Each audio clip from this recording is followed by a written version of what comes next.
Ma femme, qui est psychanalyste, elle me dit « mais comment tu peux regarder des heures du vélo ?» Oui, on a l'impression qu'à l'instant T, il ne se passe rien, mais il va se passer quelque chose. En fait, le plaisir du vélo, il est dans l'attente. Tout peut arriver, en fait, à tout moment. Donc c'est très vivant, en fait. C'est un organisme vivant. Pourquoi avoir choisi le titre Roue libre pour ce livre où vous vous mettez dans la tête des coureurs, dans le peloton, en échappée, en pleine gloire ou encore en totale défaillance? Ce titre roue libre, je l'ai choisi parce que je pense que le grand plaisir dans le cyclisme, c'est l'échappée. C'est celui qui s'en va, c'est celui qui se détache. J'avais envie de me détacher, de m'échapper de l'image qui est omniprésente aujourd'hui. On perçoit le vélo à travers un formidable spectacle télévisuel qui capte tout à tout moment, de partout, qui impose aussi ses commentaires. Peut-être penser à toutes les images qu'on a emmagasinées, qui sont dans un coin de son cerveau, qui peuvent ressurgir, qui peuvent faire ce que moi j'appelle l'épiphanie. C'est comme une image qui fait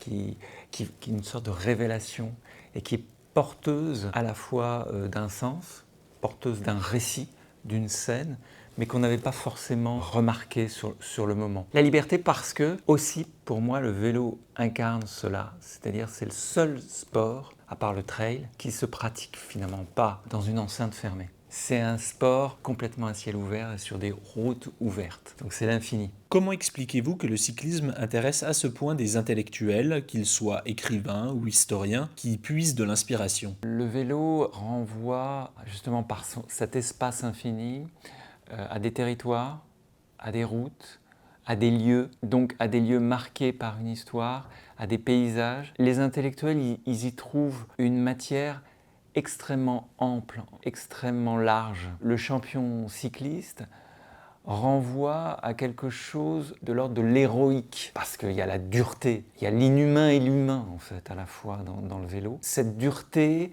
et cet héroïsme qui revient, qui remonte très très loin dans nos racines, qui est anthropologique en fait, et qui demeure malgré le progrès incroyable technologique qui a révolutionné ce sport. Il y a une autre force dans le vélo, c'est le peloton de multiples équipes. Donc c'est un sport qui fait société tout de suite. Comment ça se passe? Comment ça se déroule?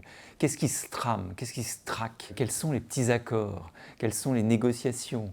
Quelles sont les luttes? Malgré tout ce que vous décrivez, le cyclisme évoque aussi l'ennui. Beaucoup ne comprennent même pas qu'on puisse s'y intéresser. Que leur dites-vous? Par rapport par exemple au football où la balle, elle bouge tout le temps.